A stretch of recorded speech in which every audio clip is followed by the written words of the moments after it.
Good morning, everybody. Welcome to the Talking Exports webinar. We're into our third or fourth in the series, and today we're going to be talking about digital marketing in our crisis management series, Survive and Thrive. My name is Joellen Larrier. I am the Senior Advisor for PR and Marketing at the Caribbean Export Development Agency. I must apologise, unfortunately, my camera does not work, so that's my reason for you not to be able to see me. But I am very honoured to have three extremely well-versed and professional ladies in the field of digital marketing from Stush Marketing based in Jamaica. We have co-founders Fern Foster and Tamia Carey, and also Jodie also with the team. Now, without further ado, I'm going to hand over to Fern, who will be leading our presentation. Good morning, everyone.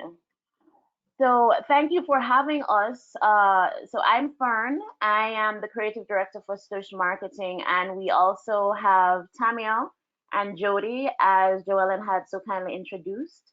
And we're going to be going through today talking about crisis management communications, specific to not just social media, but your digital presence as a whole.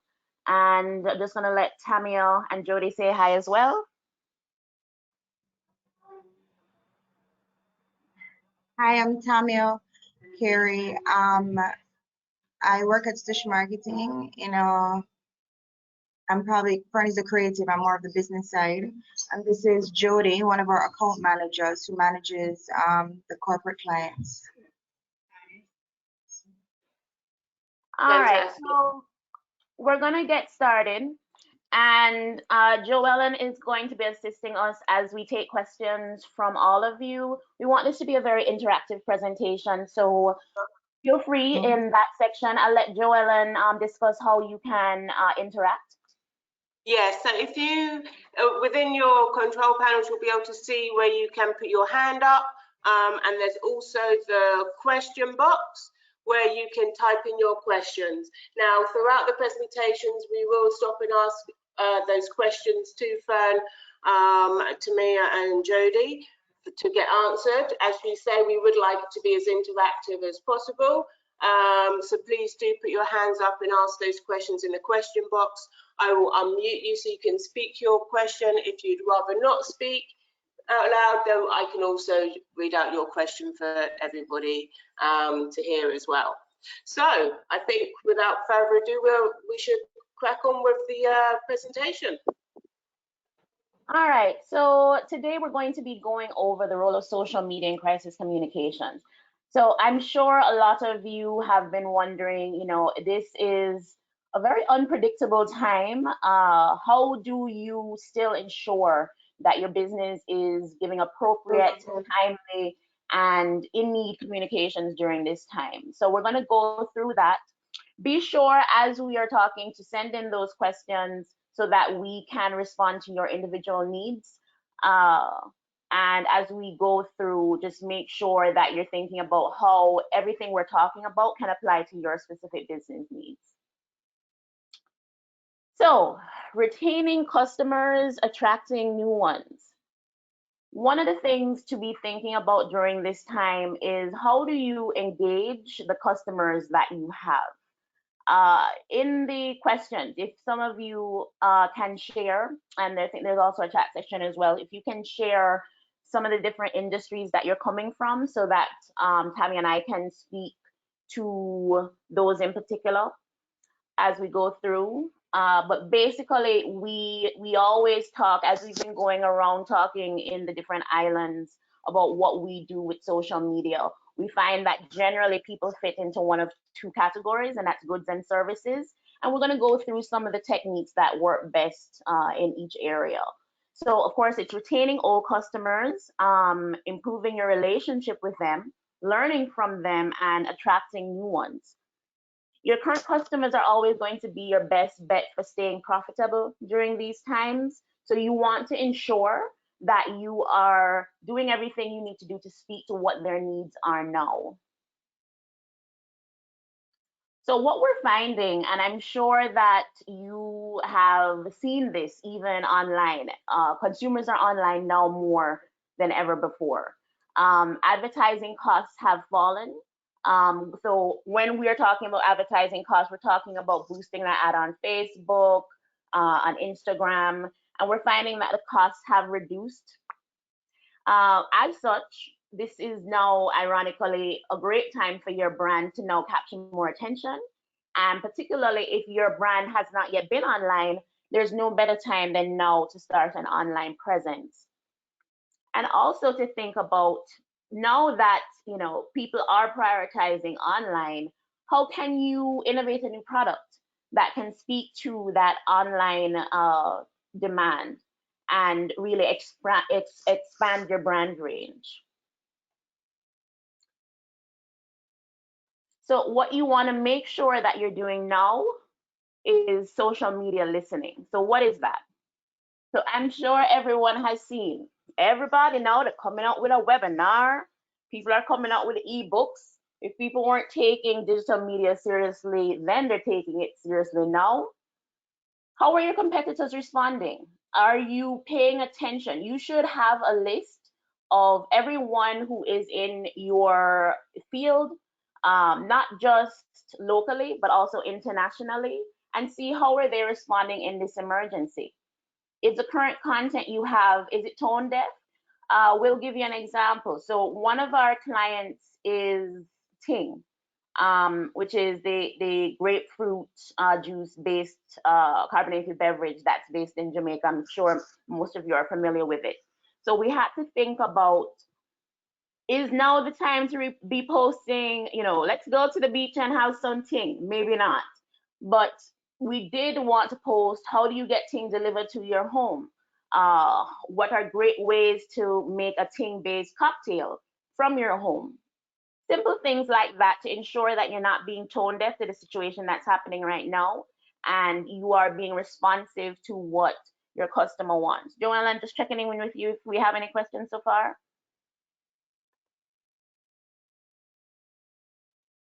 No questions so far, other than just for me to reconfirm that the presentation, the recording of this webinar will be sent out to each of you directly after this session has ended. We are welcome to have a range of people from different types of organisations, from makeup artists and florists, somebody in the lingerie industry. We have tourism organisations, Trinidad and Tobago tourism accommodation, business BSOs, weddings and events industries, and also human resource personnel. So we've got a wide range. We do have a question from Cleo Huggins. Let me see if we can get Cleo on so she can ask the question. Bear with me just 1 moment. All right. Hi there, Cleo. Would you like to ask your question? Good morning, everyone. Hi, Fern. Good morning. Hi. I just wanted to know, with all of the traffic online and there's so much material online, how do I cut through the noise to actually get people's attention? Because there's so much information for them to wade through now. So that's an awesome question, and we're going to go into some case studies later on to talk about how specific brands have tried to differentiate themselves from what's happening. One of the most important things that you can pay attention to is having creative, engaging, unique content. And that is a lesson that's going to stand you well in normal times and is even more important now. Come back to social media listening. Identify creative, successful companies in your space and see what they're doing. See what they do to differentiate themselves and to stand out. So, what is your business, Cleo?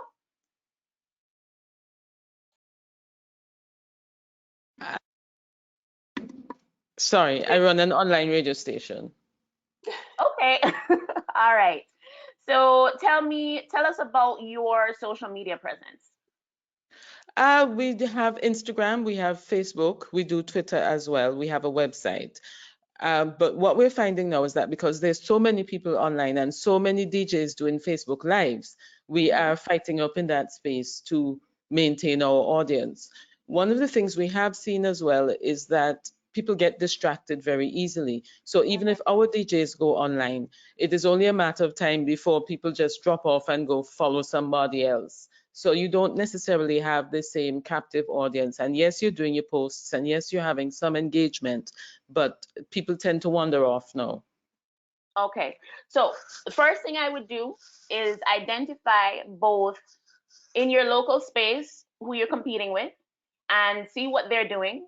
Measure what they're doing in comparison to what you're doing, and you can kind of track that by making sure there's someone when other people go live. You make sure you're sending someone who's always going to go on and see what's happening there. You're going to want to identify that at least 2 or 3 competitors locally or regionally, and then you're also going to want to identify that internationally. Number 1, measure and see what are they doing different than what you're doing, and what seems to be working better and what isn't. Things that will always work across industries. One is increasing vulnerability and access.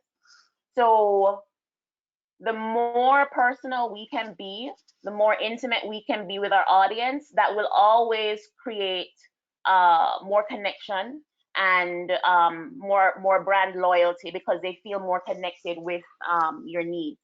Number 2, you can ask them, what would you like to see from us during this crisis? What information do you feel that you would like us to share? What kind of playlist would you like to have? Number 3, look and see generally what people are doing across industries that is successful, and see how that may be applicable to your situation. It may not be in your industry, but there may be something that you can lean on and learn that you're able to translate it to what you're doing.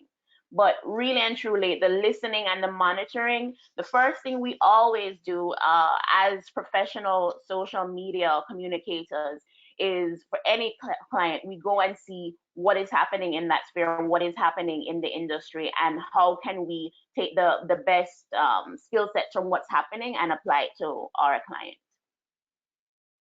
One more thing, Fern. So what I found is you come up more in your feed if you practice conversation back and forth with your customers. So I find that each morning I try and talk to 20 of my customers, and that helps me, especially when you load things on the live and you ask questions and you get interaction. So it's how are you going to grasp them on a budget? Now, speaking to 20, if you make that thing of speaking to 20 people every day, you decide that you're going to speak to 20 of the people on your Instagram or Facebook. When they respond to you, it now goes through those 20 people's feeds that probably have 10, 20, 100 friends. So you want to also think about the multiplication process sometimes of how you put in the effort you put in. So maybe it's also to come up with a plan. Each morning I'm going to speak to 20 people and I'm going to interact with them because I want to get into those news feeds, and then gradually start pushing your ideas and stuff. It's really about a digital relationship, which is very important. That's a very important point that Tamia has brought up. As much as you can identify who are those loyal followers, who is following every time you launch a new broadcast, and how can you leverage them as a brand ambassador. So even to say, maybe you pick a follower and you're going to have a playlist dedicated to that follower and their life and what's happening with them. Maybe the follower says that today, I'm making masks. Maybe you're going to have a mask themed playlist based on what the follower is doing. But really seeing how can you creatively engage and big up, for lack of a better word, big up the people who are supporting you. So I just introducing Tamia briefly, because in addition to, we are serial entrepreneurs, like many of you. And in addition to what we do at Stush Marketing, Tamia also has a very successful export design business, and she particularly caters to the curvy woman. I like to think that I have a little inspiration for that. size is 8 to 3X. So when she's speaking, you will see that a lot of these tactics that we're talking about, she will employ for her business as well. And so when she's talking about customers she's speaking to, we're talking about her clothing customers. So going back to the presentation, what you do want to make sure is that even as we're trying to be creative and out of the box, that we are still employing responsible marketing techniques. So you want to ensure that, you know, if you are going to now get into spreading information about COVID and what's happening particular to your industry, that you are using credible sources, you're not spreading misinformation. One of the things that I had to be careful with, so as I said, we are serial entrepreneurs. So in addition to stush marketing from the creative side, I'm also a portrait photographer.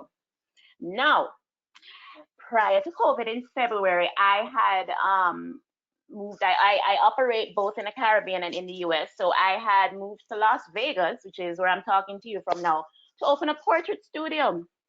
And then the corona came. So now is not the time for me to be trying to, as we have a state lockdown, to be trying to get people to come to the portrait studio. So now I have to be creative to think this was the wrong time to be trying to start that business, but how can I still engage people? What can I do? So even now, even to say, okay, Fern, well, hey, do outdoor portraits.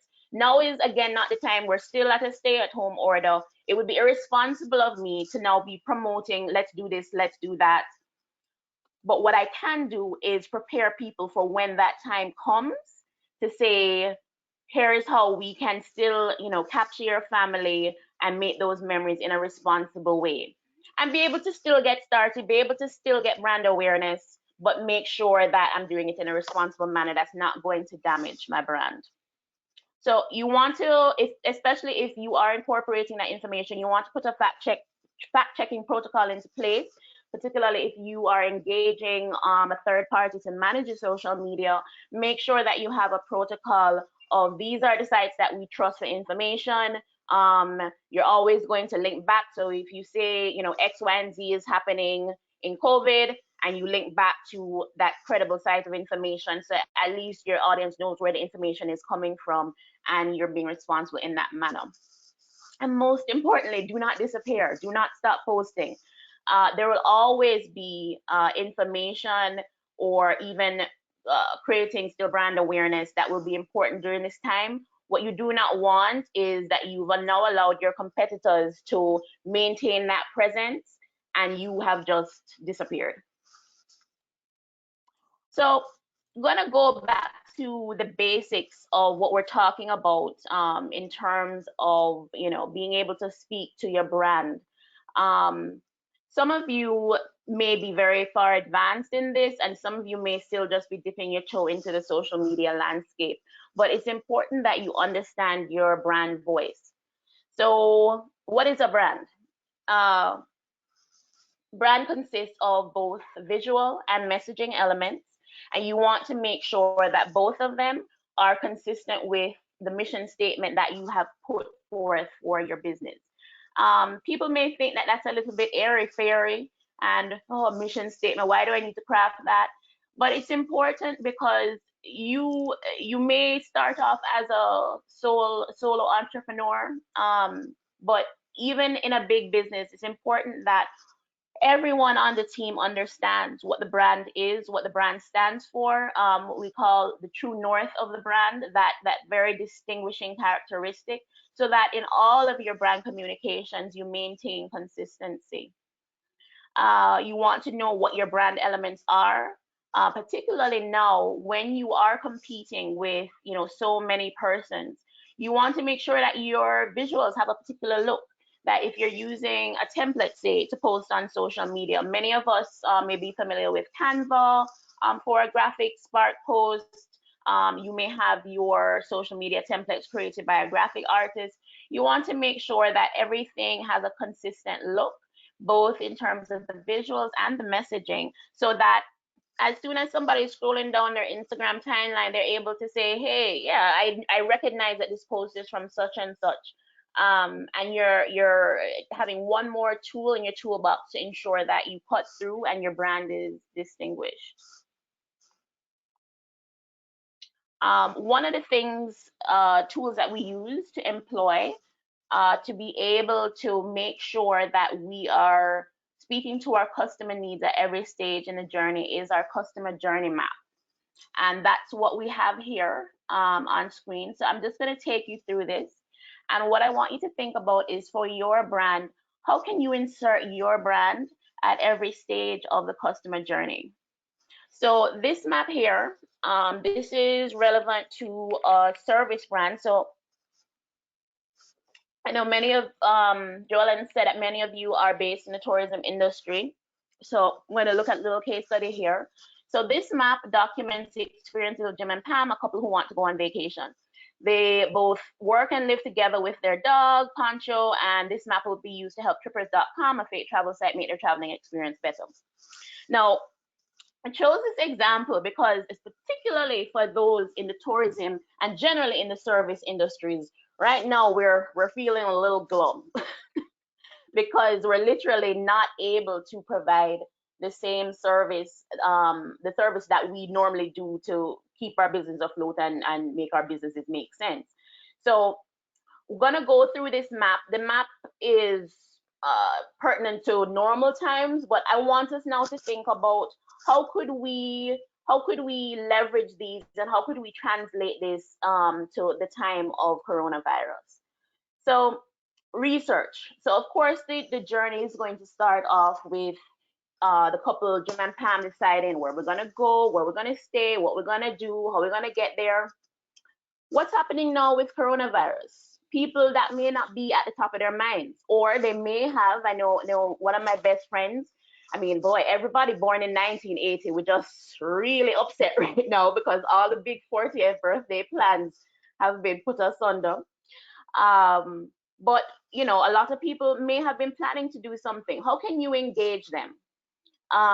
Many of you may have seen what Sandals is doing right now, where they're taking people on virtual vacations and just really showing beautiful pictures of their properties, and speaking the fact of, you know, take a moment and just bask in the view of, you know, what we could be enjoying right now and just kind of get in that good mind space.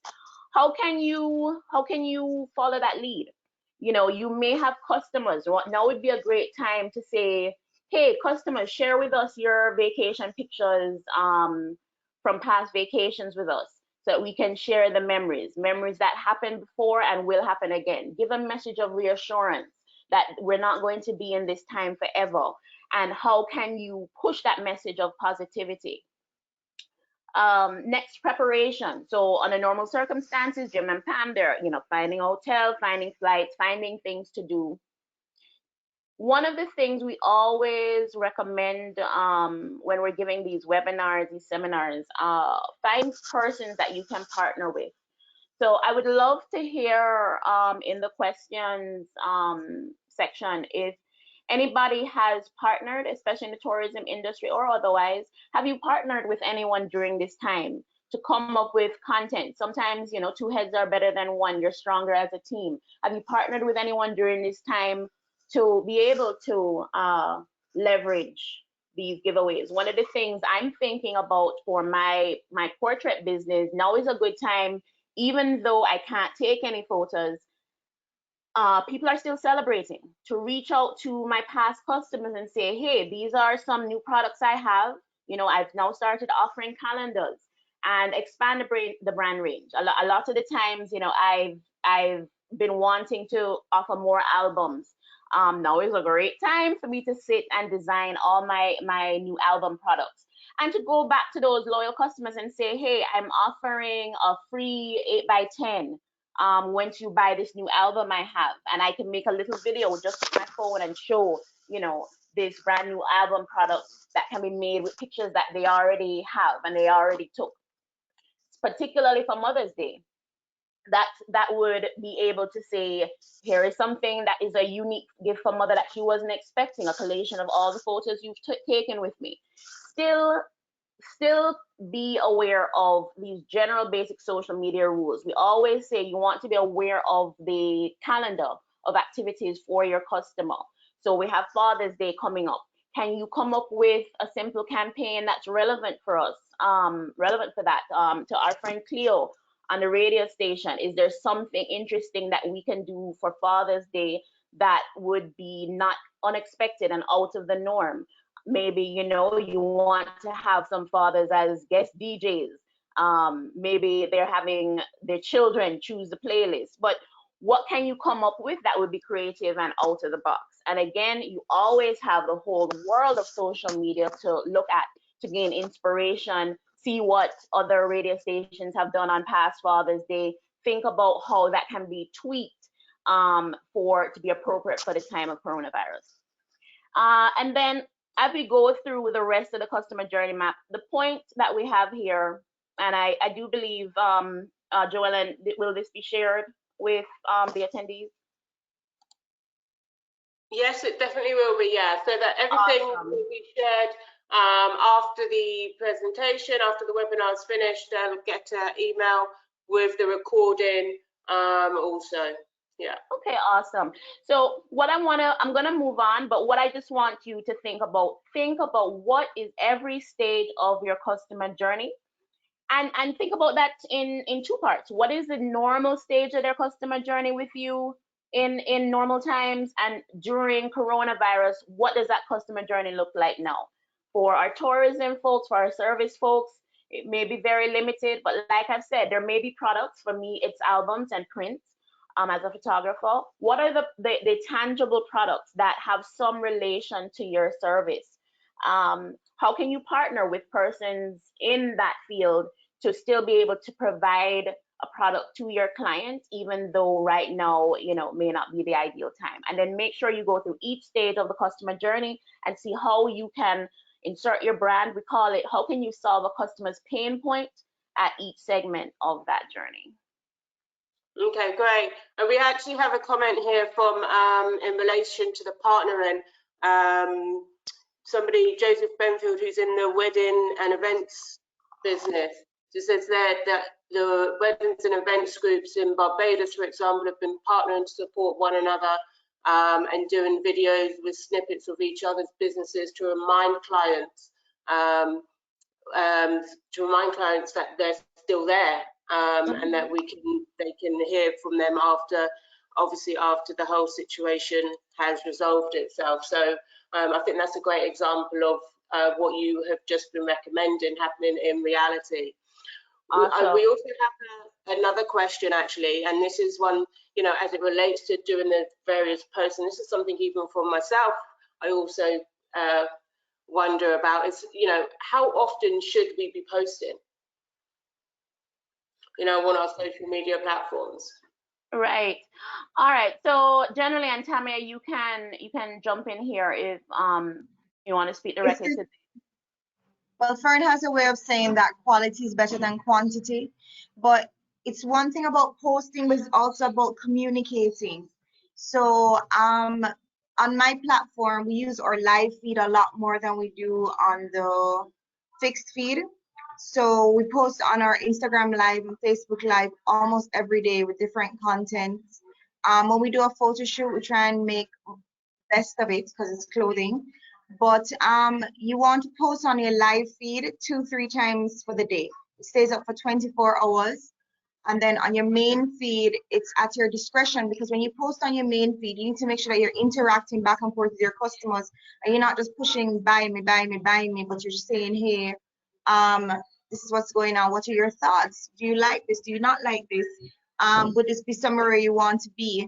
So you want to kind of balance it off. So on the live feed, I would post as many times as you want for the day, not overkill, not over 12 though, but because that person can see that within the 24-hour period at their discretion. And then with digital ads, you can set it to the person's age, time of day, they're married, they're engaged, they're recently engaged. For the lady in the wedding planning business, you could set ads to people recently engaged, people pregnant, things that would draw back to your consumer and ask them questions, ask them budgetary questions, ask them things that are easy for them to interact with, to get up your number. because your post is only as good as how many people interact with it. So don't just keep posting. You want to post things that you get an interaction. So Instagram and Facebook send it around for free. So that's another thing. So it's communicating effectively that there's interaction. Okay, great. Okay. All right. I'm just queuing up a video to share with you guys on that point. Give me 1 second.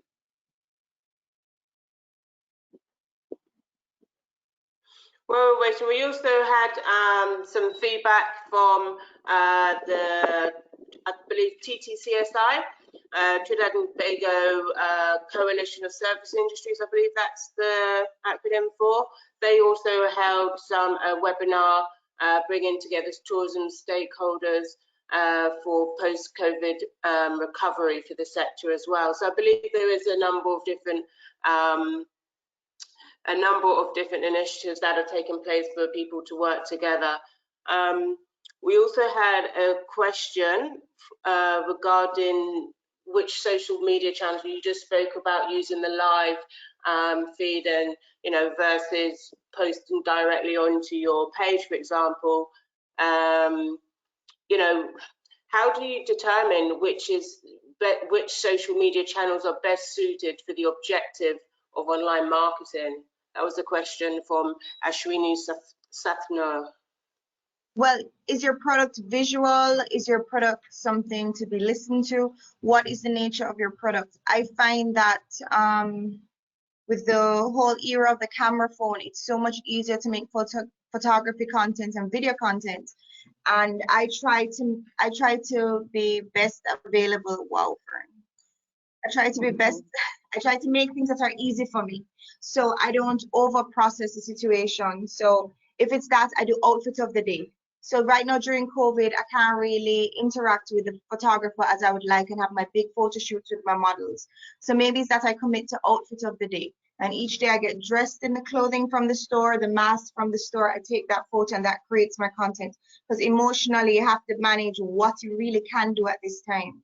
So do you have photos in your archives? Are there photos that you can now republish? You can put wording on them under 20% and communicate effectively. So during COVID, I don't think there is like a platform for any one business. It's a matter of what can you manage. So I like to bite off small pieces and do what's easiest. So if you think that you're very good at answering on Twitter, Twitter is very emotional and it requires a lot of monitoring. Do you have a lot of time to monitor? Can you talk back and forth with your customer there? No problem, use that platform. If you want an hour, 2 or 3 to respond, then maybe you want to use Instagram or Facebook. If you're good at doing photographs, if you have photographs that your customers have sent you, if you have video, then you use that. But it's about also repurposing and going through your content on what did well and what is easy to put together. So it has to be how you can manage time. Twitter is the most intensive. Pinterest is less, Instagram is less, Facebook is less. So how much time do you have? What are you good at? And you merge those two things. Okay, great. Are you ready to do the video now, or do you want to do another question? I'm going to show you the video and then we can go back to questions. Just following up on what Tamia said, it is very important right now to be kind to yourself and to be realistic about what you can manage. It's much more important that you are consistent than to say you're going to post 3-4 times a day. Just make sure that whatever you do, you know you can maintain it, because that will have an impact on how we talk about the algorithm. You know, always talking about hacking and figuring out that algorithm. But the algorithm is kindness to those who are consistent. So ensure that you're realistic about what you can maintain. So I'm just, as we're talking about content, I just wanted to show you a video of an example of creative content from our friends in Antigua and Barbuda. So there was this whole don't rush challenge where people were, you know, they're passing off the makeup brush, they're passing off, you know, other items. So I thought Tamia had shared this with me. It was a very cute interpretation of that. So let me see, I think that was the tail end of it.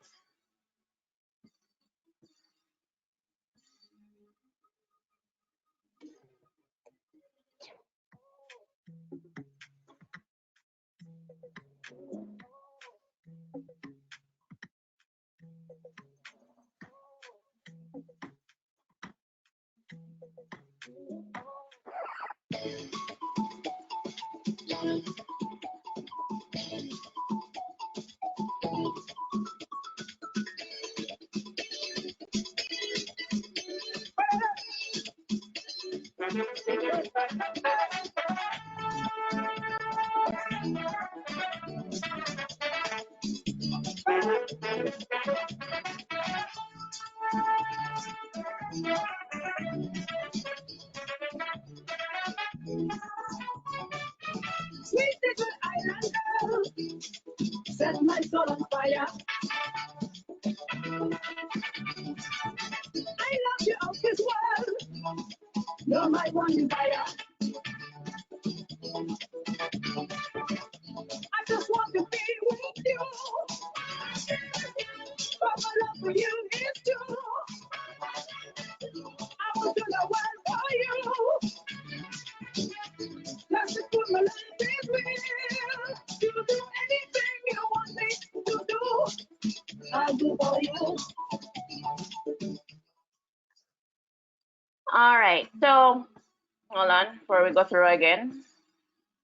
Woo! All right, so it's gonna key back up with our presentation. So just an example to show, you know, especially for our tourism folks, you can't have your normal service operations right now, but there's still creative ways. I mean, that was shot at the villas at Sunset Lane, which we were so pleased to have visited there last year, and just watching that video brought a smile to my face and made me look forward to my next trip to Antigua. And that's the kind of joy you want to share during this time. Let me just, Tamia, I'll just let you continue speaking on different kinds of content that we can share while I just get the presentation back up. What I try and do is I have a calendar of birthdays, and when different customers' birthdays come up, I post on the media and I tell them happy birthday. I try and communicate. I give them a birthday coupon. What's good about social media is that you can set ads also to these people's birth dates. So I do that a lot. So I set birthday ads with the birthday coupons to keep people, because no matter what, they're going to celebrate their birthday during this time. You give them 20% off, you make them come into the store, and what we've been doing is booking one-on-one appointments. So that's one method. Another method is go through your timeline last year, see what posts did really well. Then you can always repurpose them on drier days when you don't have new content. So I went through my feed and I looked for all my trending content from last year that I got the most interaction with, and then I look at a way of how I'm going to repurpose it. Then last of all, I like to go into my sewing room and I photograph the stuff as they're sewn. I photograph bits and pieces of the material, so you get them sneak peeks, so you lead up to a bigger campaign. So maybe it's that you're showing new fabrics you've gotten, new threads you've gotten. If you're in the tourism industry, maybe you're going to show new benefits that you have with salt water and the shells by the sea, or it could be that you have more decor stuff that you never showed before. You know, how do you make it authentic, Caribbean? How do you come back to your brand and your brand voice during the time without stressing yourself out? So you want to do that. And great Tamia, yeah, I think that's an important point about, you know, she's being more vulnerable. The more vulnerable you are, the more real you are, showing behind the scenes. You know, people feel more intimacy and more brand loyalty to you. Maybe for Cleo, you know, it's a time to say, let's do a little profile personally on the DJs and see, you know, how did they start doing this? How can they show kind of the behind the scenes? How can they give your audience more of a personal and intimate insight into what they do? And that kind of content. Calendar. Hey, Fern? Yes. Don't forget the calendar. Yes, we're in COVID, but there might be key holidays or times in each territory that are important to you guys. Don't forget it, still make content around it, because you still want your content to be relative and important. So don't forget the calendar either. Go through your calendar, look at what should have been happening or whatever is going to happen. Just like Fern brought up Father's Day, that's an important point. Now, that should be one of the easiest days to get interaction, because most people can identify with the Father's Day post. So how are you going to get this pool of people to want to like, share, comment on what you're doing? What about it is going to be authentic? So the calendar is also a good thing to look at and the projections with for the COVID season. Okay, well, we've got a couple of other questions. Do we want to ask those now? Or move Sure. on? We can ask them now, yeah. So I'm going to come to Jeanette Roxanne, who's had her hand up for a little while. So I'm just going to unmute you, Jeanette, and you can ask your question. Jeanette, can you hear us? Jeanette, Jeanette Marcel? No? Okay, so the question that was asked was, how do you pick customers to speak to? You remember you were talking about how if you have 20, you speak to 20 customers each day. How do you select the right people to speak to or to engage with, should I say? Well, I would want to pick people who are engaging positively with me because that means the door is open. So what I do is that I'll post a dress or post something, and then you see how many people interact with it and who said what or who liked it, shared it, or commented on it. And I usually pick from that pool. I don't pick random people from our friend list or fave list. What I do is that I go in and I go through who last interacted with the past, probably 2 or 3 posts. This can also be on your live feed, because on your live feed you can ask questions, you know, and then they can interact with it. And when they answer the question on the live feed, you can share the people's responses. And then by sharing the people's responses, it tags them back, and then it can make other people respond to what they thought the question was. So the other day we asked something very simple.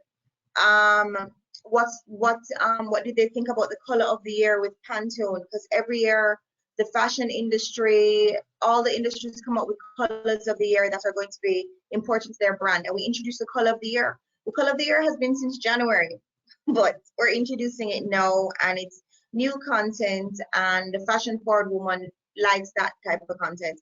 And many people commented on what they thought of it, if they'd wear it, if they wouldn't wear it, styles they wear it with, and they gave me content now by answering, and I could repost all of that. So you want to really key into who is interacting with you, and then you respond to them. So it's not random.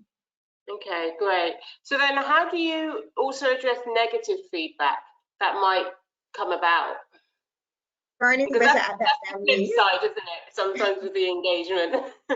Well, Fern is better than me, because I find that I take it very personally. So people tell me that my clothes are ugly.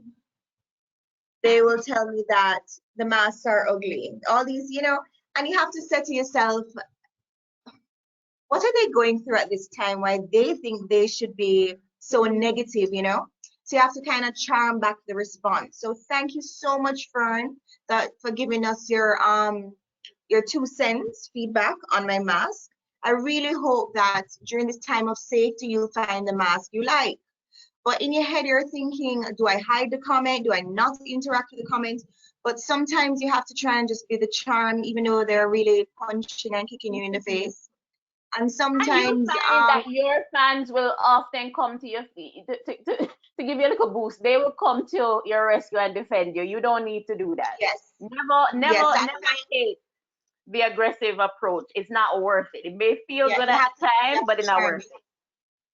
You have to try and charm it, and you can also, if you find that you're having a problem, you can call that friend that's on your social media page, and you can ask them if they could so kindly go and respond to the person.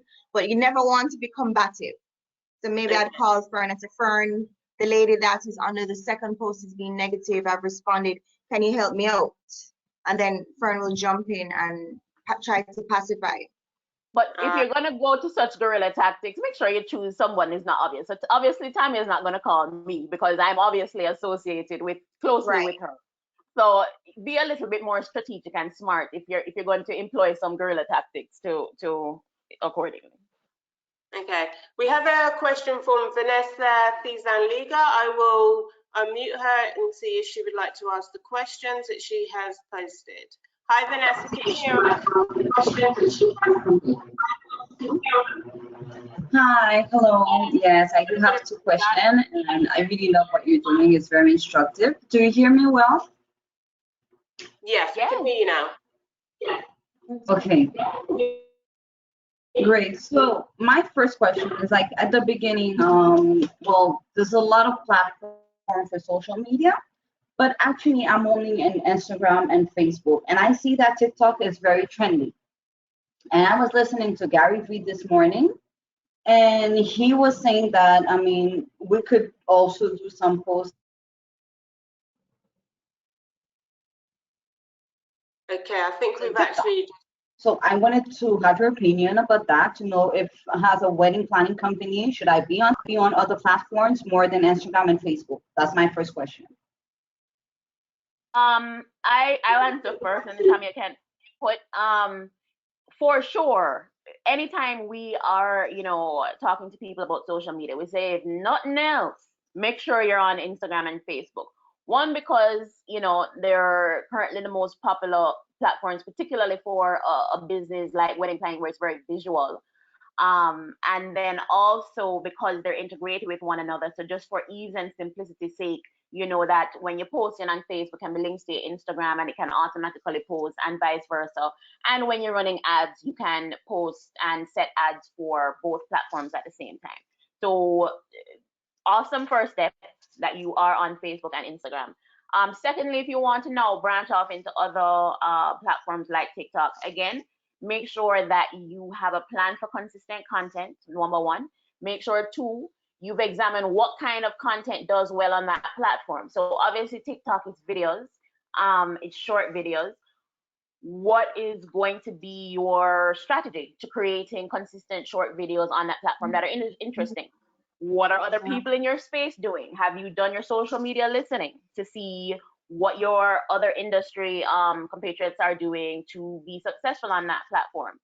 And then three, make sure that you have a plan so that you can continue doing it on a consistent basis. A lot of people like to tell us, "Boy, oh boy, my niece really understands all this social media and she's gonna do." And that's great, but niece needs to give you a strategy. She needs to say, over the next 30 days, we're going to do A, B, C, D, E, F, G. She needs to be able to show you the content that she plans to post in advance so that you can make sure it's consistent. Yes, it's consistent with what we talked about, brand voice. We had an attendee of one of our seminars tell us about, they're a bakery and they sell bakery goods, and somebody who was managing their Facebook platform went and liked the picture of some half-naked man showing off his bodybuilding, and we were like, okay, that's not consistent with the brand voice. So clearly this person is not versed in professional social media etiquette. Now, if they were a vitamins company, liking that picture is appropriate because it's consistent with the brand voice. So it's important that the professional or even the amateur, the enthusiastic amateur, if you're going that route, you're hiring, understands all of these protocols and is able to execute it for your brand. Tamia, you were saying? No, I agree with you totally, but I was saying that so for TikTok, you need to be able to dance, or your team has to be able to dance and sing, because that's what TikTok is about. But then you can get great content from TikTok, but really, where is your customer? Like for me, I find I sell a lot more with Facebook than I do with Instagram. So I put a little more energy into feeding more content on my Facebook page. So the TikTok video would be nice. It would be humorous. They get to see me or get a message across. But then I would have to take the TikTok content and put it on Facebook versus having it over on TikTok, because the TikTok audience is, my daughter is 7 and she loves TikTok. And she uses my iPad with my name doing her TikTok as well. So you said to yourself, boy, this is what people would see, of me. So you have to ask yourself, are your customers there? Can you move the content after you make it if it's great content? And two, will the TikTok audience transcend and buy from you? So you're not wasting your time. Yes, you're jumping on a trend, but how can it transcend to a finished sale or a commitment from somebody? So these are things you want to look at. TikTok, it don't make put that effort there. And as Tamia said, it's better you say, okay, I'm going to make this TikTok friendly, but really and truly, I'm pushing it on the Facebook and Instagram where I know my customers are, and then I'm going to experiment and see what happens with the same content on TikTok or Snapchat or wherever else you want to play with, and be able to have a way to measure whether it's working or not. Right. Because if it ain't working, then you shouldn't be there. And you should be putting that same energy back into the Facebook and Instagram that you know work. So I was just showing you, Tamia talked about reusing content. So I had done this quick video and put ads on it for Father's Day last year. And I don't know, if I feel like it, I may update with new pictures, but the same video going to get posted again this year.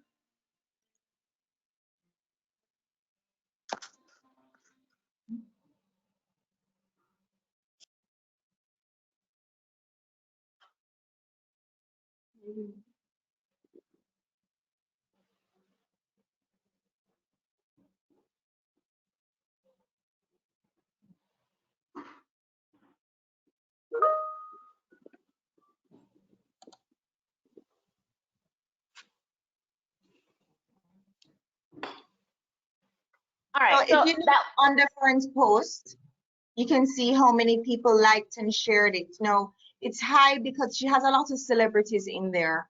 So that's another key point in that. Yes, she did the video for the ad, but Fern also has celebrities. Jack Ure is in there, Tammy Chin is in there, Wayne Marshall, who sings that big gospel song. So there's a mixture and cross-section of people that are in there that are very important.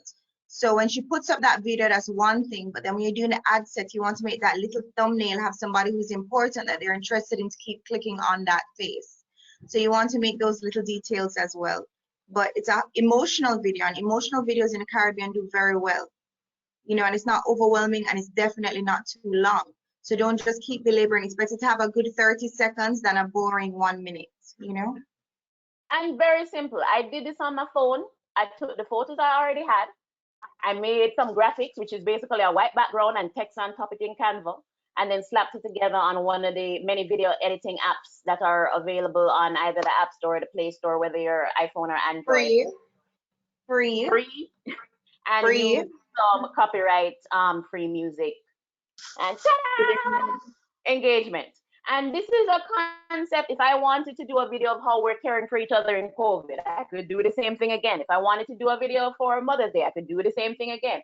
Come up with something that works. Obviously, I don't want to keep doing it. I need to insert some more creativity at some point, but rinse out that good concept that works as much as you can before you move on.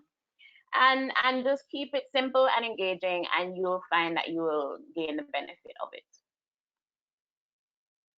So just gonna head back to our presentation here as we're now getting close to wrapping up. So yeah, you want to make sure you're responding. You want to make sure you understand your brand voice and know what your key messaging is, and be that reassurance for your customers that, you know, you're still here, you're still giving your high level of attention to the quality of your product or service, and you will be back. So the role of social media in a crisis, just to wrap up, we want to make sure that we understand the importance of social media at this time. I mean, we have here 65% of people use their social media to get their news. Who knows what it is now? It's definitely higher. And people are using social media to connect, make sense of tragedy and what's happening, and be sure that you understand what are your key channels for communication. So just gonna go over a couple of our case studies here. So it's for Tamia. The first thing, the first thing as COVID happened, and of course everybody's doing it now, but as it happened, it was like, Tamia, we gotta get on them masks. So right now, you know, people aren't necessarily coming into the store prioritizing that, but everybody needs a mask. So Tamia got in, and I will say for my friend, ain't nobody got the different range of masks that Tamia Carey has. So we got the matching with the head wrap. We got the visor. She now has this veiled number that I love. We recently did one of my new promotional tools that I'm trying to do, because as I told you, I'm in Vegas right now, but to still connect with my Jamaican audience, I've started now to remotely direct photo shoots. So Tamia was there at her home, and I used one of my photographers who work at Stush to go set up me, had me on his Bluetooth, and I was directing, oh, Tamia, wear this. Okay, Tamia, pose like that. Okay, Tamia, now have the kid's face this way. And this is content now that we talk about partnering. So this content is going to benefit me as I now, push my new products here. And it's also going to benefit Tamia. How can you partner with the persons who are, either friends, other friends in business, other related businesses, and work together to be able to create content that will serve you both. Naomi Carrick, she is a popular PR, she owns a popular PR agency in Jamaica. She conceptualized this Build Your Brand Day event. She's another one of us unfortunate 80s babies who is celebrating their 40th this year, not in the way we anticipated. But what she decided is that she's going to celebrate her 40th by having a Build Your Brand Day and talking about her service about helping businesses make that transition online. And these are some of her posts. So she's been leaning heavy into, providing, a webinar, providing advice, giving advice to people to say, what can you do? Exactly what we're doing right now. What can you do to build your brand during this time? And she has her hashtag PRChick40, celebrating herself. And of course, we talk about that self-care. If you're not doing self-care, if you're not caring for what your needs are during this time, it's going to be a lot harder for you to be communicating that positive message. So that's really important as well. And then Yard Hostel. So they're a popular Airbnb hotspot. So obviously they can't be in their normal operation right now. So they're going to push hard on social media growth. So many of you, when we give our seminars, talk about, boy, how am I going to find the time? You have the time now. So now is the time to prepare yourself for that resurgence. When people coming out to their house, when people, are working again, they're going to be ready for that vacation, ready to rock out. And you need to make sure that you are there, you are ready. Your social media is on and popping. There is no excuse anymore to say that you don't have the time to focus on that. And just a few of the very colorful posts, very engaging posts that he has had out there to ensure that he's still connecting with that audience, reminding people of the good times they had, and continuing to engage. So we're just gonna wrap up now. We have a couple of minutes left if there are any further questions, and I'll hand back off to Joellen. Yeah, we've got a few comments. Yeah, we have a few comments in here, so I'm going to go through them and unmute the respective person so that they can ask the question to you guys directly. So first of all, let's go to, I'm just working my way through the list. We have Willana Oldham, although I see two Willanas on here. So let's just check to see which one we have. Hi there, Willana, can you hear me?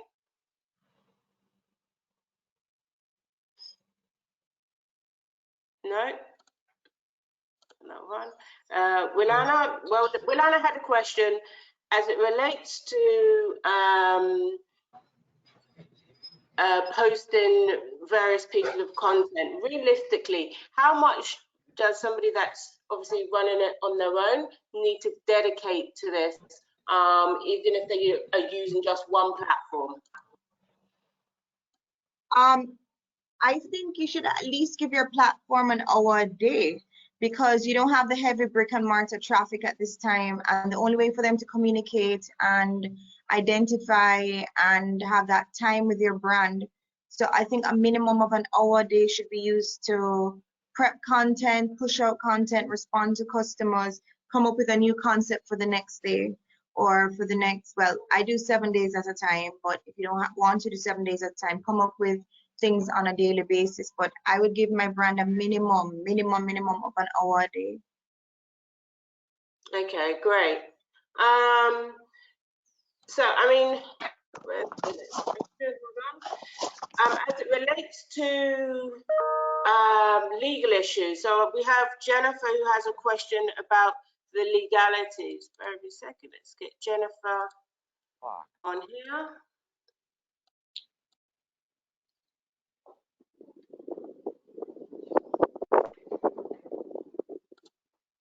Jennifer, Theodore. Hi, how are you doing? Good, thank you. Good.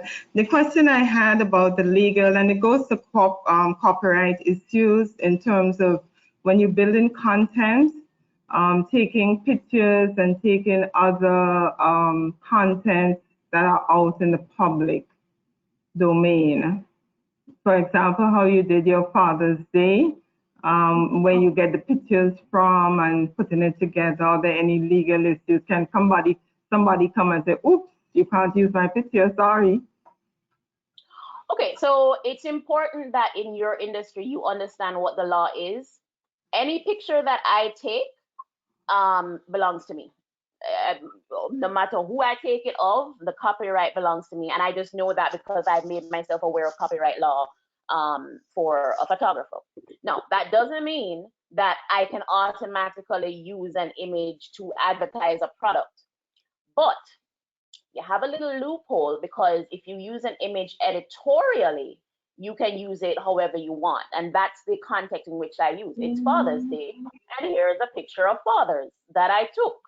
So it's not saying buy Fernelly's portraits. It's not saying Jacquior endorses Fernelly's portrait. It's saying I took a picture of Jacquior, a father, for Father's Day. So it's a nuance, but it's a nuance that allows me to not have to go back and ask. Now, even so, I still have a clause that anytime I take a picture, when persons sign my contract, it will say that they give me permission to use their photos on social media. And I just add it as an extra layer in there so that they're aware.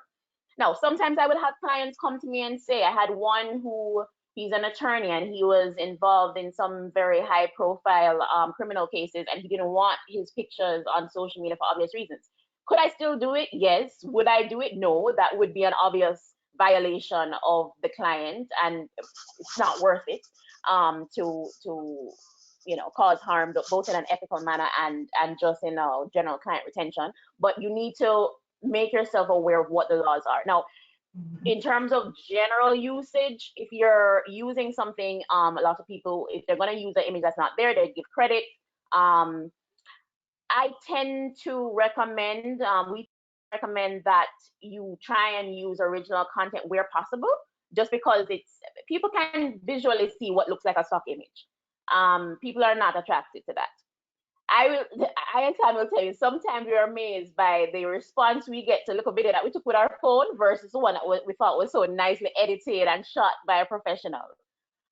People respond to authenticity. So wherever you can insert that as possible, it will always tend to get more views and more clicks, and then you don't have to worry about, infringing on anybody's rights or getting sued. Okay. Okay, great. Thank you. We also have a question from Sylvia Charles Dulcie. So I'm just going to unmute Sylvia. Sylvia, you with us?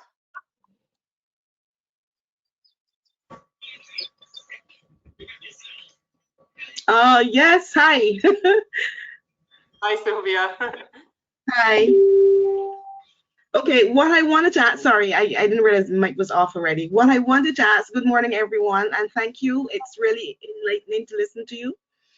When you offer the incentives to the customers, like say the vouchers or so on, is it necessary to put a deadline to the vouchers, seeing that COVID can kind of delay or even hinder how well you can deliver your product, meaning like shipping and clearance from shipping and so on? And what is the best way that you can offer incentives to your client? Well, for me, what I find is that even the birthday coupon I spoke about, some people come the month after and they'll be like, oh, my birthday was last month, or they come 3 weeks in advance and say their birthday is in 3 weeks. So yes, you have to kind of taper it down and narrow it down. So within your birthday week, you can redeem this coupon, as well as you want to put a time on it, because you don't want to have this ongoing campaign where nobody feels the urgency to purchase. So you have to put an urgency with it. So I always put on it, and we learned the hard way when we started getting the people coming in the 20 days prior to the birthday, 20 days, it's kind of strange. So you have to put an asterisk at the bottom of your flyer, or an asterisk in your post, and you put coupon redeemable between X time to Y time. And why this is good is, okay, so there's some months that have more people than others. Like September is a very heavy month because it's the month that everybody would have gotten pregnant in Christmas. So September's in Jamaica have a lot of birthdays. So you want to really make sure that you don't have that rush all at once. So you offer incentives for every day. So you have 7 days to your birthday, 2 days after the birthday maybe, but you put in some guidelines. Maybe you put in that you can have a free one-on-one shopping experience if you book the space. So now you start staggering the people, and they start to slot in different spaces, because the person who wants to be personally styled is different from the person who just wants to come in, get that dress, go to their party. So you try and create little divisions so that you know, okay, in the first week of September, I spent $10. From the $10, I got this amount of sales. In the second week of September, I spent $5. So you always have to put in timelines and find ways to chop it up and kind of stream everybody through the door at staggering times so that you can know what money worked, what concept worked, you know, and did they find urgency and come and purchase? Because anything you know that's there for an extended period, you don't rush and buy it. So you have to create that. For Mother's Day, so everybody's doing masks now. I was one of the first to get into it, but then now I had to rethink my Mother's Day and say, okay, what would make them buy another mask even though everybody has stocked up? So we came out with a new design, and we came out also with a good tagline. So you're going to give your mother the gift of safety. So now who is going to turn down safety for this, well, call it 15 US? And now you have a more elaborate, probably a little more bells and whistles looking scarf. It was scarf, it was mask. It was like a scarf. You could style it 3 ways, but you're giving your mother security. You're giving your mother safety. So also keywords now bring somebody back to create the sale. So we put it out on Tuesday. We close it off on Friday. All pre-orders. So you definitely want to put urgency, and you want to put timelines on stuff that you're putting out, so you're not just wasting ad budget or wasting posting time. And it's also, Tamia mentioned that this brought an idea for me for content for something we could do in the future. It's important that you pay attention to what's happening in the news, and so it's relevant for you. So see how she's saying, you know, everybody in the time of COVID, we're finding ways to keep ourselves occupied. So it is not surprising to imagine that come, you know, the end of the year, there's going to be quite a baby boom. So we need to plan. Maybe Tamia is going to have a nice maternity line ready to go towards the end of this year. Maybe I'm going to put together a nice campaign for your newborn baby portraits. But you have to pay attention to what's happening to be able to make those strategic moves ahead of time. So Tamia, thanks for giving me that idea. But what's happening? What can you predict that is going to happen that you can take advantage of for your brand? Right. Okay. Thank you so much. Okay, so we have another question here, and this is relating to some of the platforms. Now, when you're using a Facebook, for example, and you can have a page or a group set up, how do you determine which is the best feature to use within the platform? If, say, for example, if you have spa products, hair and beauty products, for example, you want to engage more personally, providing tips and tricks and so forth, and so on, which is the best way to do that engagement? Is it using the page or using the group, and why, in your opinion? Well, in my opinion, I like to test. So for 30-day period, I choose different pools. So in the islands, the numbers are smaller. So Facebook, to get your message out, is a little more difficult. If you're okay, so say we're going to use Trinidad, and Trinidad has 50,000 people. That's not a lot of people for Facebook to issue their images to, because each time somebody comes on, because so it's pay per click. So what I would do is I'd create different ad set groups first before pooling everybody in a group. So maybe the first ad set group would be towards makeup, since it's beauty, and you see what the turnaround time is like that. But then there's something more universal, because everybody does their eyebrows. They have to do their brows. Most people don't have to, but most people wax their brows, and this is a revolving thing that's done monthly. So maybe the eyebrow post may get more than the makeup post, because it affects more people's lives. So you'd have an eyebrow setting, you'd have a makeup setting. So when you're going in the back end and you're putting in your ad, you're going to put one as the makeup setting, and you make a makeup post, and you see who interacted with it. You do the eyebrow post, you see who interacted with it. Maybe skincare. A lot of people are natural and they want natural, organic, different things of skincare. Maybe you have an organic group. And then after you see the 3 groups, you'll see where the overlapping is, and then you create your customer. It's called a customer fave group, I think, but you can put all your favorite people into a group and communicate with them separately. But I really believe in breaking down how you communicate and to who, so that you're not sending the same ad to everybody all the time and then they feel overwhelmed. I'm not sure if they were also referring to like an actual Facebook page versus a Facebook group. In case that was the question, our response would be you're going to engage both.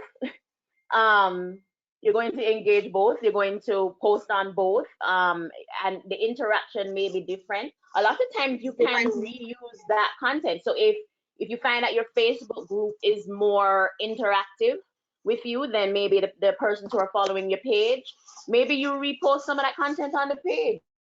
And vice versa. Maybe you bring one from one to the other. But to Tamia's point, you keep testing different methods and you utilize all your resources to the infinite ends for the purpose of expanding your brand. And always remember that Facebook only sends out your posts to like 8% or 6% of the total number on your group. So how you know something is successful is when you have great numbers on it and you didn't put any ad budgets.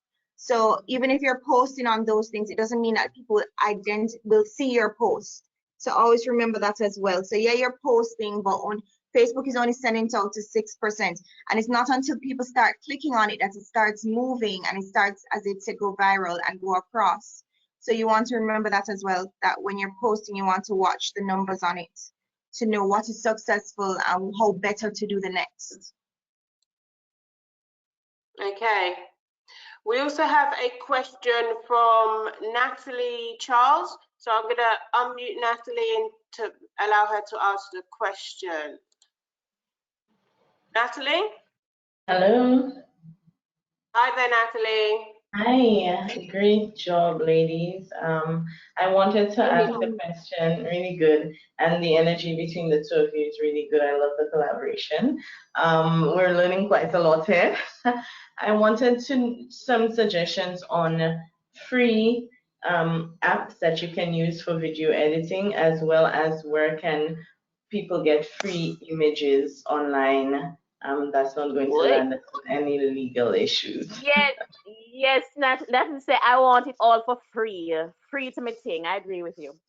All right, I'm literally just bringing up my phone to see what I have here.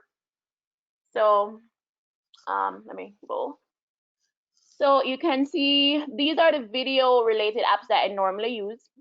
I think the image may be flicked, so you may have to just use your imagination. So generally to film, this is not so free. It's about $20 for the app, but it's really worth it. This it's called Filmic Pro. If you are definitely trying to have full control, but you don't need that if that's not important to you. Whatever the native apps that come with your phone, the camera, whether it's the iPhone or Android, that is quite good enough for filming. Also, I use Video Shop. That one is free. And Video Shop is what I use to do that Father's Day video that you saw. I use a free account on Vimeo to kind of host and save my videos. That's important because sometimes you may want to share it with someone. You may want to have a backup copy. Your Facebook page may get locked down for no reason whatsoever. It's always important to remember that with these third-party platforms, you don't have control of your page. Your page does not belong to you. It belongs to Facebook. And if they feel to shut it down one day, sucks to be you. And it's important that you have a backup of all of your stuff. So I recommend you sign up for a free Vimeo account, upload all the videos that you've worked on and created there. And not have the video on your phone, Fern, because it slows up the phone. So it's always good to have it stored there instead, so you're not using all this memory on the phone. True. Or you can use a service like Google Drive or somewhere in the cloud to store your stuff so that you're not using up all your phone memory. So iMovie, I use iMovie to edit a lot of times. Video Shop, both of those are free. And there will be versions like that on Android as well, that you can just go in the Play Store and look for. But that's what I recommend in terms of video. Oh, and you ask for free photos. Google copyright-free photos. Unsplash.com is the one that I use often. But if you just Google for copyright-free, there are sites where people just share photos and they just want to be credited. Same thing for music. You'll find copyright-free music. Again, Google is your friend. Copyright-free music, and there'll be sites where people who are composers and they just want to make sure that they're credited and you're allowed to use it for free. Okay. Fantastic. I think I probably will need to use some of those tools as well, even because, yeah, I must admit, I sometimes struggle with the video, and I'll be honest with you, I can get quite easily frustrated when things don't come out quite the way that I want them to. But no, it's great to see that there's so many options out there. We also have a question as it relates to LinkedIn. So we have Kimya Glasgow. So I'm going to unmute Kimya so that she can ask her question. And Kimya, how you doing? I am in the fashion field as well, so creative sector. And I was just wondering, in terms of what the panel's opinion is on the use of LinkedIn as a way of building customer base, or if you feel that it's more static and PR related to colleagues. Do you find that LinkedIn could also assist in building that customer base? Well, For sure. yeah. And the right, more yeah. platforms you're on, the better, of course. But are you going to be maintain transparent? I didn't do jack with my LinkedIn until COVID, because as I've shared, my separate business is a service business, so I just didn't have the mental wherewithal before. But now it's like, okay, let's get the LinkedIn together. So now my LinkedIn is on and popping. Please feast your eyes. And this is the time to build up. And you may find, like I said, it's best to prioritize. So Facebook, Instagram have been the priorities for Tamia and I for our respective businesses, separate and apart from Stosh. But now is the time to zhuzh up those other platforms that are appropriate. So for LinkedIn, I don't necessarily use it for my photo business, but in terms of marketing, I definitely have gone and made sure make sure that all sections are filled out. So on the cover photo, I directed this commercial for Benjamin, so I have a screenshot from that. I talk about all the different things I do, different places I'm based. And now is the time to really network and see, how best you can leverage other platforms, because you have the time to do so. So I would definitely say that it's a good opportunity now to get into LinkedIn. Tamia? it's getting into it, but also remembering to communicate on it. So don't go crazy and sign up on everywhere if you know you're not going to log into your email each morning and go through and answer, because then people will get frustrated, or you're not communicating with the person in a timely fashion. So make sure wherever you're putting up all of these things, you're still checking in on a daily basis, creating content for it on a daily basis and communicating.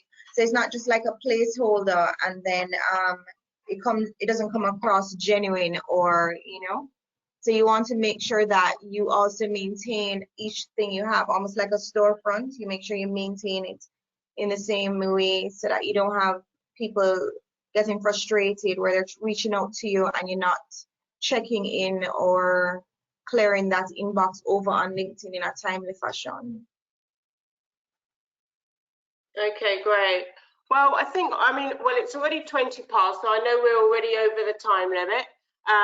We've had quite a number of questions come through. I would like to say at this stage, obviously, thank you very much for your time, Fern and Tamia, and Jodie as well there. I think the feedback from the comments from the persons participating has been extremely positive, very insightful. Even I myself have learned a few tricks which I hope to implement in our business. So hopefully Deirdre, my colleague, is also listening in as well. As I mentioned, the webinar will be sent out to each of you after this presentation is finished. And we would also ask that you could also complete the feedback survey. It's really important from our point of view to be able to understand, you know, what's worked well in the webinars and so forth, and also what other topics that you might also be interested in hearing about. So please do take the time to complete that survey for us. Next week we do have another webinar in our series. Oops. We do have another webinar in our series, Tips for Leaders. So do tune in next week. You can find all of the details on our website, carib-export.com/webinars.